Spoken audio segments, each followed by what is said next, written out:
Sir कैसे हैं आप? चुनाव हार गए, क्या कुछ कहेंगे? No comments, no comments. आपको क्या लगता है आखिर हार का कारण था क्या?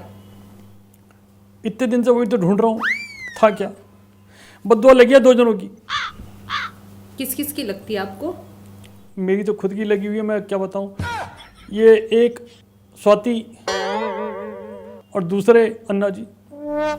लेकिन सर आप तो पहले ही भविष्यवाणी कर चुके थे कि मेरी 55 से 60 सीटें तक आ जाएंगी, फिर अचानक ऐसा क्या हो गया? देखो जी, हिंदू धर्म के हिसाब से सरस्वती माँ दिन में एक बार बैठती हैं आपकी जवान पर, है ना। मानती हैं आप इस बात को? जी। तो मैंने हर जगह पूरे दिन में एक बार जरूर बोली ये बात। मैंने कहा शायद माँ सरस्वती बैठ जाए, माँ सरस्वती बैठ जाए, माँ सरस्वती बैठ जाए। एक दिन मेरी बीवी से लड़ाई हो गई तो मेरी बीवी बोली इस बार तुम हारोगे। उसकी जबान पे बैठ गई माँ सरस्वती, बस हार गया। लेकिन मैं सर, बीवी बोल रही थी या आतिशी बोल रही? बीवी बोल आतिशी बोल रही थी शायद। आतिशी जी तो आपकी हार के बाद भी हमें नाचती नजर आ रही थी सर, वीडियो वायरल हो रहा है। अरे उसको पता नहीं लगता, ज़्यादा लोग होते हैं ना, उसको लगता है 2 लोगों में इसको लगता है भीड़ है, क्योंकि आंखें भिड़ी हुई है ना उसकी, तो उसको लगता है भीड़ है। डांस करना शुरू हुई, उसका डांस निकल जाता है। डांस इंडिया डांस में भी जाने के लिए वो बोल रही थी, लेकिन फिर मैंने कहा रहने दो, काम का कैमरा यहाँ चल रहा होगा, तुम वहाँ चल रही होगी, बट ठीक है कोई बात नहीं, वो एक अलग बात है। लेकिन सर पार्टी के मुखिया हार गए तो ऐसे बाकी के लोग अगर नाचते अजी आप देखिए चक्कर क्या है, मैं हारा, गंजा हारा, सुसूदिया नहीं यार, सिसोदिया हारा, जैन साहब हार गए, भारद्वाज हार गया। जी। सिर्फ इकलौती ये जीती। तब जब 5-6 जनों में कोई एक जीतेगा तो देखो खुशी तो बनती है ना। अब मैं भी नाचा, मैं भी था, लेकिन मैं अंदर नाच रहा था कमरे के अंदर, क्योंकि चलो कोई तो जीता, जिसको मैंने सीएम बनाया था वही जीत गई, चलो कोई बात नहीं, कोई बात नहीं। पर आपको देख के तो नहीं लग रहा सर ये सब कुछ, क्योंकि आपका फेस काफी टैनिंग से नजर आ रहा है, क्या हो गया है?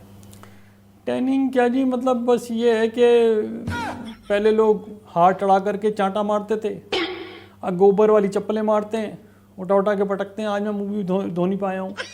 मुंह क्या, तो बस क्या ही बताऊँ, कुछ धोने का भी मन नहीं करता। महाकुंभ चल रहा है, प्लान कर रहे हैं आप जाने का? देखो महाकुंभ से मेरे को याद आया, मैंने कितने लोगों की जान बचा दी। मतलब?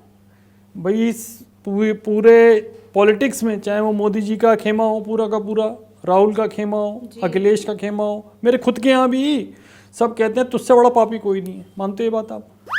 और मैं चाहता तो मैं पहले दिन ही जा सकता था, लेकिन मैं नहीं गया। मैंने कहा खाम में पूरा पानी खराब करता, जो लोग और बाद में जा रहे हैं, साधु संत बेचारे इतने दूर दूर से जा रहे हैं, उनको बजाय पाप उतरने को मेरे वाले चढ़ जाते। तो इस वजह से मैंने सबको बचाया, मेरी जान बचाई। और दिल्ली वालों तुम्हारे को ये रिग्रेट होगा कि ऐसे महान पुरुष को तुमने जिताया नहीं। पर आपको नहीं लगता सर आपको चुनाव से पहले कुंभ जाना चाहिए था? मे बी आपके पाप धुल जाते और आप चुनाव जीत जाते। इतनी देर से मैं आपको रामायण कह रहा था, मैं आपको वही तो बता रहा था कि भाई मैंने इसी वजह से नहीं गया कि भाई लोगों की चिंता थी मुझे, अगर मेरे तो पाप धुल जाते। लेकिन सर आप तो हमेशा खुद की चिंता करते हैं ना, जनता की तो आपने कभी सोची ही नहीं। जनता की नहीं सोची है, मतलब एक के साथ एक बंदा फ्री दे रहा था तो जनता की नहीं सोची। दवाइयाँ एक्सपायरी डेट हटा करके उस पर दवाइयाँ दे रहा था तो जनता की नहीं सोची। अपने आप को नीचे ढाल दिया, मतलब नीचे उतार दिया, जेल पहुंच गया, अपनी कुटाई करवाई आगे पीछे ऊपर नीचे सब जगह से, और अपने बदले किसी और को सीएम बना दिया, तो जनता की नहीं सोची। तो मतलब इस तरीके से आप बात करेंगे मेरे से? एक तो आदमी दुखी है, ऊपर से आप उसके ऊपर, मतलब आप जितने भी मीडिया वाले हो ना, सबके सब आजकल मुझे ऐसा लगता है आप सबके सब ना यहाँ पे एक तरफ तो रखते हो पेपर, एक तरफ रखते हो सॉल्ट, और कहीं से निकालते हो नींबू, और ले केजरीवाल तेरे पे ले पूरा चाट ही बना देती हूँ, ले पकड़ ले, इस तरीके से करते हो आप लोग। सर आपने मीटिंग भी की आपके विधायकों के साथ, पंजाब के सीएम के साथ, तो फिर क्या कुछ निष्कर्ष निकला मीटिंग से? मैं सोच तो ये रहा था जी कि पंजाब में अब जाके सीएम बन जाऊँ, क्योंकि मैंने वो सीट तो इसलिए रखी थी कि मैंने कहा बेवड़े को बना दो, इसको तो क्या ढुल्ले करूँगा, नीचे गिर जाएगा। तो पर वो देखो वही वाली बात होती है जी, जब बुरा वक्त होता है तो वो भी सियाना हो गया है, कह रहे जी मैं तो नहीं हट रहा यहाँ से। मैंने क्यों? कह रहे जी मैंने मेहनत की, मैं तो नहीं हटूँगा, आप हटा के देख लो मुझे, मैं बॉन्डर कर दूंगा, मैं आम आदमी पार्टी का बचा कुचा खुलासा कर दूंगा, आपका करियर ख़राब कर दूंगा, यहाँ से भी कर दूंगा, वहाँ से भी कर दूंगा। मैंने भाई हो और रहने दे, ठीक है भाई ठीक है, तू ले ले मुझे ले ले, हम तो वैसे ही आ जाएंगे पंजाब में। सर एक और सवाल है मेरा आपसे आखिरी। आपकी पार्टी ने राजनीति में आने से पहले कहा था हम वीआईपी कल्चर खत्म कर देंगे। पहले आपने महंगी महंगी गाड़ियाँ खरीदी, महंगा घर बनाया, महंगे महंगे कपड़े पहने। अब आज जैसे भगवंत मान जी को हमने देखा, वो भी इतनी सारी महंगी महंगी गाड़ियों में ट्रैवल कर रहे हैं, तो ये वीआईपी कल्चर खत्म कहाँ हो रहा है? आम आदमी पार्टी के नेता तो ज़्यादा हमें उसमें इन्वॉल्व दिखते हैं। मैंने कहा था वीआईपी कल्चर खत्म कर दूंगा, मैंने ये थोड़ी कहा था कि अभी कर दूंगा। अब 10 साल के बाद अब मेरे पास क्या घंटा बचा, अब मैं तो आ गया ना वहीं पे ही। अब कहेगा वीआईपी कल्चर बचा, आप बताओ मुझे। लोगों के तो सांप लौट रहे थे, सांप, कि भाई ये आ गया तो इसकी बहुत सारी चीज़ें ले लूँ। अब भाई एक गरीब आदमी मध्यम से भी मध्यम वर्ग से उठा हुआ है, उसके पास अगर बोलते घर ले लो, मैंने कहा ले लूँगा जी, पहले मना कर दिया नहीं लूँगा जी, फिर बोलिए ले लूँगा जी, गाड़ी नहीं लूँगा जी, फिर ले लीजिए। ऐसे करते करते शीश महल ले लिया जी। तो जो मेरे को ज़िंदगी में करना था, जो एक मध्यम से भी नीचे वाला परिवार वाला बंदा सोच भी नहीं सकता ना, मैंने वो मज़े ले लिए। तो मुझे उसकी कोई दिक्कत नहीं है। और अब 10 साल बाद अब मैं जैसे मेरे कान पे पड़ता था, मैं राजघाट जाके बैठ जाता था बाबू के पास, बाबू ये क्या हुआ, गला फूला हुआ यहाँ। उसी तरीके से अब 10 साल बाद जो चांटा पड़ा है, उसके बाद सब वही वाली बात जो आपकी वाली है कि अब मैं कुछ नहीं लूँगा, कुछ नहीं करूँगा, कुछ नहीं करूँगा, कुछ नहीं कहूँगा, किसी से कुछ नहीं कहूँगा, वही करूँगा। तो सर सोशल मीडिया पे हर कोई लिख रहा है आपके लिए कि केजरीवाल जी जेल जाने की तैयारियां कर लीजिए आप, तो इस पर क्या कुछ कहना चाहेंगे आप? पब्लिसिटी देखी आपने मेरी? हार के बाद भी, हार के जीतने वाले को शाहरुख कहते हैं, और थप्पड़ खा करके हार कर जीतने वाले को केजरीवाल कहते हैं। देखो आज भी इतनी पब्लिसिटी है कि लोग पूछ रहे हैं कि आप जाएंगे। मैंने कहा भैया मुझे क्या बता रहे हो, मैं तो पहले होया है, गलत तो नहीं कह रहा हूँ आपसे। दोबारा की तैयारी कर रहे हैं क्या? देखिए दोबारा तिबारा तो क्या होता है, जिसको जाना होता है वो जाता है, जिसको नहीं जाना होता वो नहीं जाता। अब मोदी जी कृपा करेंगे तो मैं बच जाऊंगा, नहीं करेंगे तो भैया अंदर जाऊंगा, और तो क्या कहूँ।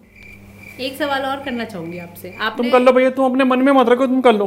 आपने आपके विधायकों को बुलाया, करीब करीब 90 आए हैं और पंजाब के सीएम भी आए हुए हैं, तो आपने ये क्यों नहीं प्लान किया कि आप खुद से पंजाब चले जाए? हमने देखा कि चुनाव परिणाम के बाद से आप बाहर ही नहीं निकल रहे।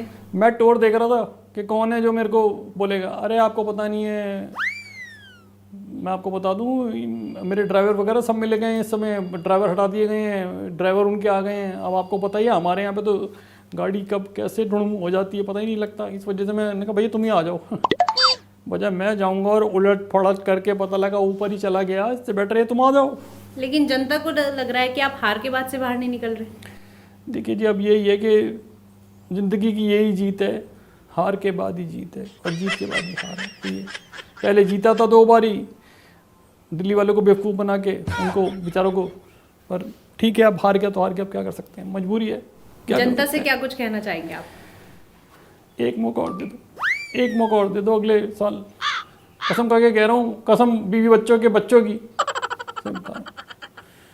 इस बार पक्की कसम, सब दारू वारू सब हटवा दूंगा, सब बताऊंगा। एक मौका और दे करके देखो। ठीक है सर, बहुत बहुत धन्यवाद आपका। आपका भी धन्यवाद है कि आप चुप हो गई। Thank you.